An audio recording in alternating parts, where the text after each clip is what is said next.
Dissolution of partnership हम part 3 जब हमारा एसेट पार्टनर लेके जाता है तो उसका ट्रीटमेंट क्या होगा। तो देखो हम एंट्री करेंगे पार्टनर करंट या capital account debit to realisation account. मैं आपको तीन अलग अलग केसेस कराता हूं। सपोज करो ये केसेस है, यहाँ लिखा हुआ है firm is dissolve, furniture is taken over by the partner Rahul at 15,000 rupees. सबसे पहले हम सारे एसेट यहाँ ट्रांसफर करेंगे, सारी लाइबिलिटी करेंगे, सिर्फ फर्नीचर की अपन एंट्री करनी है बिकॉज मुझे आपको यही समझाना है। तो फर्नीचर की जो बुक वैल्यू है पहले मैं रियलाइजेशन अकाउंट के अंदर मैं ट्रांसफर कर लूंगा। जैसे ही मैं फर्नीचर को उसको ट्रांसफर करता हूं तो फर्नीचर का जो वजूद है वो खत्म हो जाता है।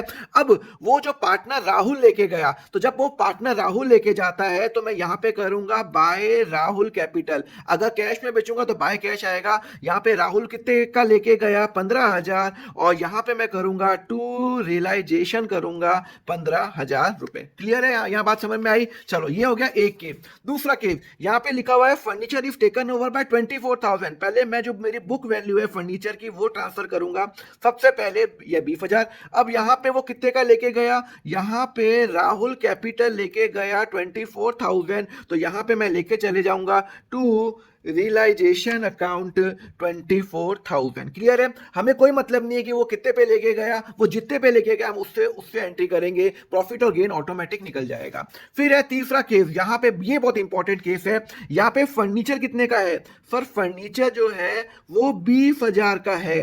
वो बोल रहा है 16,000 का फर्नीचर राहुल कितने का लेके गया, जो राहुल है वो लेके गया 15,000 का। तो पहले मैं इसकी एंट्री कर लेता हूं टू रियलाइजेशन अकाउंट कितना 15,000 रुपए। अब एक बात बताओ, टोटल फर्नीचर कितने का था 20,000, उसमें से 16,000 का तो राहुल लेके चला गया, बाकी कितने का बचा 4,000। तो भैया मेरे पास 4,000 का फर्नीचर भी तो बचा है, तो वो मैं क्या करूंगा मार्केट में बेचूंगा। क्वेश्चन साइलेंट है तो मैं एज्यूम करूंगा बुक वैल्यू पे वो मेरा बिका है 4,000 रुपए, और कैश के अंदर मैं एंट्री कर लूंगा टू रियलाइजेशन 4,000 रुपए। बात समझ में आई?